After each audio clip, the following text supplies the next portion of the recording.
नमस्कार दोस्तों, कलयुग के चमत्कार संतों की वाणी में आप सबका स्वागत है। आ रहे हैं बम बम भोले। 18 फरवरी 2023 में महाशिवरात्रि पर्व दोस्तों आ रहा है।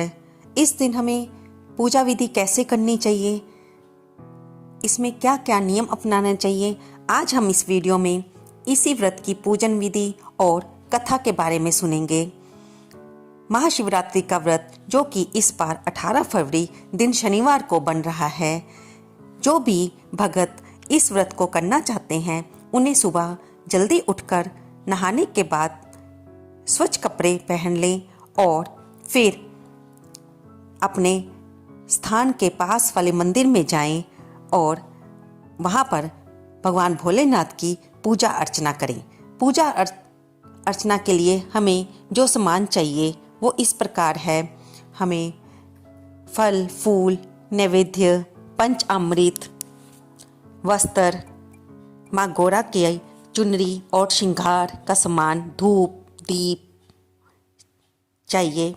महाशिवरात्रि के दिन सुबह स्नान करने के बाद स्वच्छ वस्त्र पहने और व्रत का संकल्प लें, जिसमें आप मंदिर में पूजा का सारा सामान लेकर पूजा करने के लिए जाएं और वहाँ पर भोलेनाथ का उस दिन का शिवरात्रि का व्रत रखने का संकल्प लें, जिसमें आप हाथ में थोड़ा सा जल लेकर उसमें थोड़े से चावल के दाने रखकर अपने व्रत की जिस प्रकार से भी आप रखना चाहते हैं, फलाहार या निराहार, जैसे भी आप वैसा संकल्प लें और फिर भगवान शिव का अभिषेक करना चाहिए। भगवान शिव का अभिषेक आप पंचामृत से कर सकते हैं, गन्ने के रस से कर सकते हैं और इस दिन भगवान शिव के महामृत्युंजय मंत्र या ओम नमः शिवाय मंत्र का ज़्यादा से ज़्यादा जाप करना चाहिए। शिव पुराण कथा को सुनना चाहिए और इस दिन रात के चारों पहरों की भगवान भोलेनाथ की पूजा की जाती है। शिवलिंग का अभिषेक किया जाता है। चारों पहरों की 4 पूजा होती है।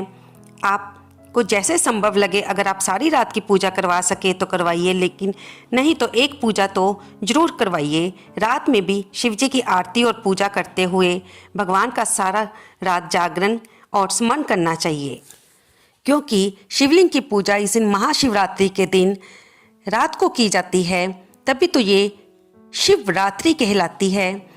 चारों पहरों की 4 पूजा, जिसमें भगवान का अभिषेक किया जाता है, आरती पूजा की जाती है। अगर आप किसी कारण से चारों पहरों की पूजा नहीं कर सकते तो कम से कम एक पहर की पूजा अवश्य कीजिए। महाशिवरात्रि के दिन गलत कार्यों से, यानी कि निंदा, चुगली, झूठ बोलना, लड़ाई झगड़ा, किसी से उधार लेना, किसी को उधार देना, इनसे बचना चाहिए। क्रोध, अहंकार से दूर रहना चाहिए और जितना ज़्यादा यथाशक्ति दान का काम हो सके उसे अवश्य कीजिए। इसके साथ ही हम ये जानेंगे कि महाशिवरात्रि के दिन क्या ना करें। महाशिवरात्रि के दिन मांस मदिरा का सेवन नहीं करना चाहिए। दिन में ज़्यादा देर सोना नहीं चाहिए और सुबह भी जल्दी उठ जाना चाहिए। महाशिवरात्रि के दिन दाल, चावल या गेहूं से बना अन्न नहीं ग्रहण करना चाहिए। ज्योतिष आचार्यों के अनुसार महाशिवरात्रि के दिन काले वस्त्र धारण नहीं करने चाहिए। कुछ लोग इस दिन शिवलिंग पर चढ़ा हुआ प्रसाद ले लेते हैं और उससे अपना व्रत खोलते हैं, लेकिन इस दिन भगवान शिव को अर्पित प्रसाद नहीं खाना चाहिए। ये तो हो गए महाशिवरात्रि व्रत में रखने वाले नियम। अब हम सुनते हैं इसकी व्रत की कथा। प्राचीन समय में एक बहुत ही निर्दयी बहेलिया था, जो नित्य प्रति अनगिनत निरपराध जीवों को मारकर अपने परिवार का पालन पोषण करता था। एक बार पूरे जंगल में विचरण करने पर भी जब उसे कोई शावक ना मिला तो शुद्धातुर होकर एक तालाब के किनारे रहने लगा। उसी स्थान पर एक बेल वृक्ष के नीचे शिवलिंग स्थापित था। बहेलिया उसी वृक्ष की शाखा पर चढ़कर अपनी आवाज सतली बनाने के लिए बेल पत्रों को तोड़ता हुआ अनजाने में शिवलिंग को आच्छादित कर दिया। दिन भर के भूख से व्याकुल उस बहेली का एक प्रकार से महाशिवरात्रि का व्रत पूरा हो गया। कुछ रात बीत जाने पर एक गर्भिणी हिरनी कुलाचे भरती आई। उसे देखते ही बहेली ने निशाना लगाया। व्रत रखने के कारण बहेली का मन थोड़ा सा शुद्ध हो गया था, इसलिए वह हिरनी की बात को मान गया। थोड़ी रात बीत जाने पर एक दूसरी मृगी उस स्थान पर आई। बहेली ने उस पर निशाना साधा तो उसने कहा कि मैं अभी ऋतु क्रिया से निवृत्त सकामा हूँ, इसलिए मुझे पति समागम करने दीजिए, मारिए नहीं। मैं मिलने के पश्चात स्वयं तुम्हारे पास आ जाऊंगी। बहेली ने उसकी बात को भी स्वीकार कर लिया। रात्रि की तृतीय वेला में एक तीसरी हिरनी छोटे छोटे छोनों को लिए उसी जलाशय में पानी पीने आई। बहेली ने उसको भी देखकर धनुष-बाण उठा लिया।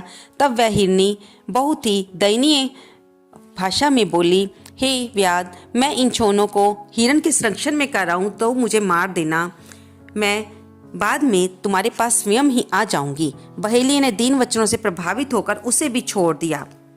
प्रातःकाल के समय एक मांसल हिरन वहां सरोवर के तट पर आया। बहेली ने पुनः अपने स्वभाव अनुसार उसका सरसंधान करना चाहा। यह क्रिया देखते ही हिरन व्याध से प्रार्थना करने लगा, हे व्याधराज, अगर तुमने मुझसे पहले आने वाली तीनों हिरनियों को मारा है तो मुझे मारना, वरना मुझे भी उनसे मिलने जाने के लिए छोड़ दें, क्योंकि मैं ही उनका सहचर हूँ। सारे दिन व्रत के कारण और रात को भी 3 पहर का व्रत होने के कारण, पूरी रात जागरण और शिव प्रतिमा पर बेलपत्र गिराने के कारण बहेलिये में आंतरिक शुचिता आ गई थी। उसका मन निर्दयता से कोमलता में ऐसा बदल गया कि हिरन परिवार को लौटने पर भी उसने ना मारने का निश्चय कर लिया। उसने हिरन को भी जाने दिया। भगवान शंकर के प्रभाव से उसका हृदय इतना पवित्र तथा सरल हो गया कि वह पूर्ण अहिंसावादी बन गया। उधर हिरनियों से मिलने के पश्चात हिरन ने बहेलिये के पास आकर अपनी सत्यवादी का परिचय दिया।